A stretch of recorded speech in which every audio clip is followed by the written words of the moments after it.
So this is the second video in which I discuss Season 4 of Community. As I mentioned in the previous one, which came out yesterday, I can't defend Season 4 the way I've defended Seasons 5 and 6, because I don't think Season 4 holds up as well as those two. Instead, I made one video where I discussed what I consider to be the best episodes of Season 4, and this one, where I discuss what I consider to be the worst episodes of this season. As I mentioned in the other video, behind-the-scenes changes caused a lot of the challenges the season faced.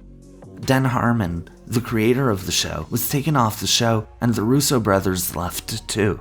The creative forces behind the show were gone, and the people left on the show had to pretend this was not the case. This isn't to say they weren't talented, it's just that they had to mimic a creative style that was not their own. Season 4 Episode 1 was the first episode I watched as it aired, and I knew it felt off. I was happy to watch an episode of a show I had only seen through reruns until then, and I enjoyed the episode. But I knew something wasn't right, and this feeling persists through most episodes this season. You see, the show kind of fell into the trap of trying to remind you of episodes from better seasons without understanding why those episodes work. The main way the season would do this would be by focusing on formats, cliches, or homages the show had already used, but whereas previous seasons had used these for specific narrative reasons, the season does it to show you it still does that, leading the episodes to feel empty.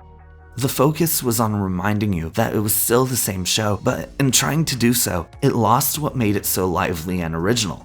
You know that one episode of BoJack Horseman where he describes himself as a Xerox of a Xerox? That's what Community had become in its fourth season. An imitation of a show that was already an homage and deconstruction, and therefore something of an imitation of other pieces of media. Not every episode did this, but the season often felt empty because of this. Or even worse, some episodes would feel like complete gimmicks because of this.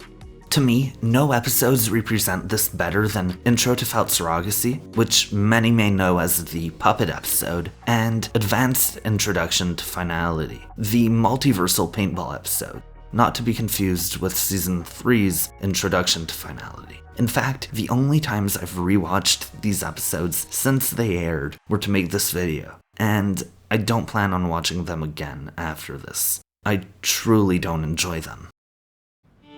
And that's how it went for the afternoon. This tag team turkey day became our routine. We endured the indignities as best we could. Cousins fighting, complaints about the food, listening to a nephew do Borat for a full hour. I'll start by discussing Intro to Felt Surrogacy, which I consider the bigger offender of the two, as I believe it is truly the worst Community has to offer. This episode opens with the study group refusing to speak to one another. The audience immediately understands that something is off. As far as an opening goes, I loved this. It stands in sharp contrast with the comedic cold opens we were used to seeing from the show. However, this all goes wrong when the dean shows up with puppets of the study group.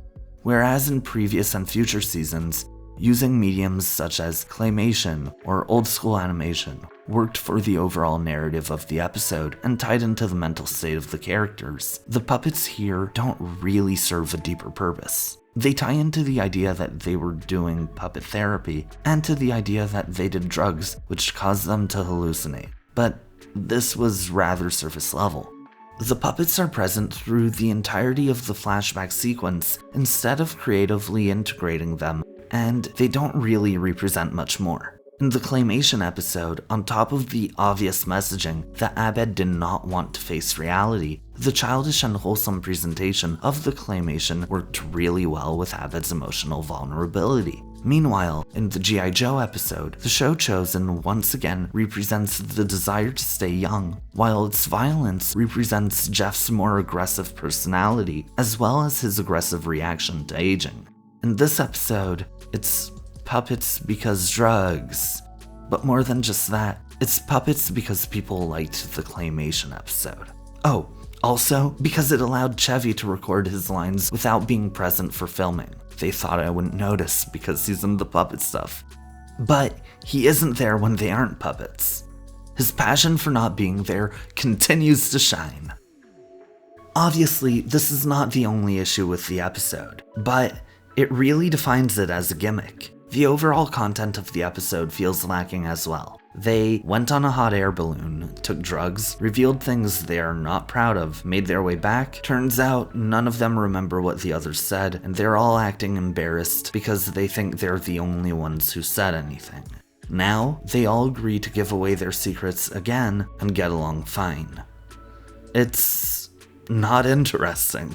Right off the bat, how grave everything they say really is varies from one character to another, and while Shirley reveals something that I would actually consider impactful, most of them reveal something that does not matter at all. For the most part, it really just feels like the characters are regressing to create conflict where there otherwise wouldn't be any.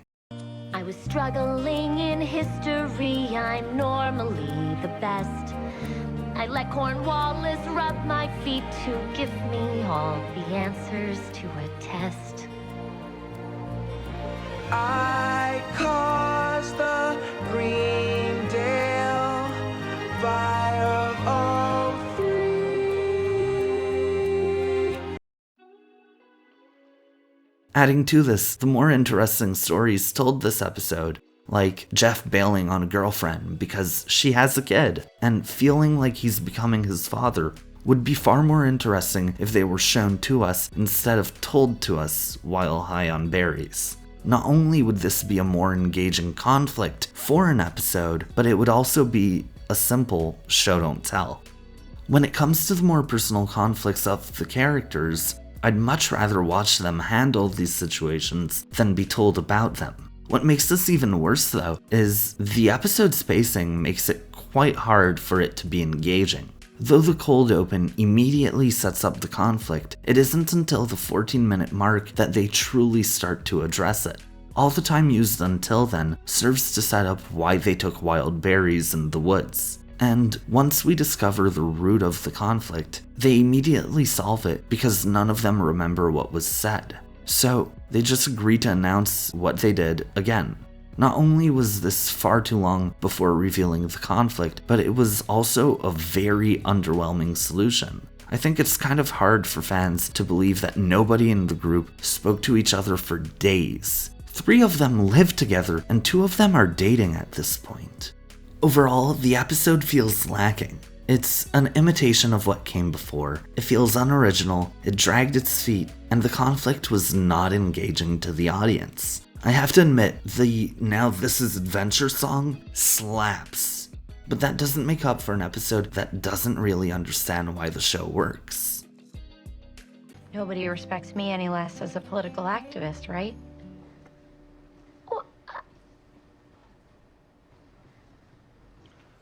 The level to which we respect you as a political activist has definitely not changed. Meanwhile, Advanced Introduction to Finality, the final episode of the season, doubles down on mimicking past episodes. It was no secret that the fan-favorite episodes of the show were the paintball episodes, which functioned as homages to different types of action-adventure movies, and Remedial Chaos Theory, which explored different character pairings and interactions through the concept of multiple timelines. Now, the paintball episodes and Remedial Chaos Theory both worked for very different reasons. And while Evil Abed of the Darkest Timeline would appear again in Contemporary Impressionists and the original Introduction to Finality, these were instances of Abed's concerns and overactive imagination getting the best of him. So, to see the Darkest Timeline come back with all characters actually appearing in the Prime Timeline, and then to see them get in a paintball battle was unexpected. While the show had surpassed the point of being weird quite some time ago, it had set some rules for itself. Most situations felt unlikely, but until this episode, none of them had been genuinely impossible. In trying to give the audience what they thought the audience would like, the show broke the simple rules it had in place. They gave us a mix of 2 episodes we liked, but never wanted to see mix. And then, at the end, to explain it all, we're told that it was a daydream Jeff was having in the split second he was holding the die. It's the "it was all a dream" ending we all thought was so clever when we were in first grade, And while some episodes of the show found ways to kinda make that work, the lack of actual evidence to make the audience understand this before the reveal itself illustrates that this ending was only really there to explain away how this episode could possibly happen. What's possibly even more offensive about this is Abed's line, Don't logic this one away from me. We finally figured out a way to make paintball cool again. While the show may have been struggling to find a way to bring back paintball in a way that was as engaging or as grand as it had been done in the first 2 seasons, I would have much preferred they not bring it back than to see it return like this. If anything, this episode is what made paintball uncool in the community, and I'm glad they found a way to actually make it entertaining when they brought it back in season 6. The episode demonstrates an understanding of what the fans of Community liked, without understanding why. It's like if you knew I liked pierogies and chocolate separately, so you started putting my pierogies in chocolate dip. I can't say I've tried, but I can't imagine it's something Rakakuni would serve up. I'm sure a large part of my audience doesn't get that joke, but please check out Everything Everywhere All at Once. On IMDb, the lowest rated episode of this season is Economics of Marine Biology, an episode I actually don't mind that much. I do recognize that the moments with the whale feel rather surface level, but I do think the relationship between Jeff and Pierce in this episode goes a long way for the characters and the show. I also really enjoy the irony of an episode all about trying to get rid of Pierce having so much Chevy Chase in it, considering he was often absent this season. Overall, I think the 2 episodes I discussed represent the worst of what Community has to offer, while also explaining the issues that most fans had with Season 4. This isn't to say that these episodes have nothing to offer. There were heartwarming and comedic moments I was able to enjoy in both these episodes, but the lack of understanding regarding why the show is so enjoyed really leads me to believe these are the worst of the worst season. Despite this, as a fan of the show, I'm glad we got this season. If the alternative was no more Community, I will take a puppet episode and a multi-dimensional paintball episode any day. Thank you so much for watching. Please consider subscribing and following me on Instagram or Twitter. I made a companion video to this one where I discuss the episodes I think succeed this season. That came out a day before, so please check that out. I also have a video about Community Season 5 and another one about Season 6, which I swear are more positive than this one. I know quite a few of my videos lately have been more on the negative side, and I promise this won't become a trend for my channel. Again, thank you. Let me know if there's any show or movie you recommend. Who knows? I might make a video about it. Hopefully a positive one.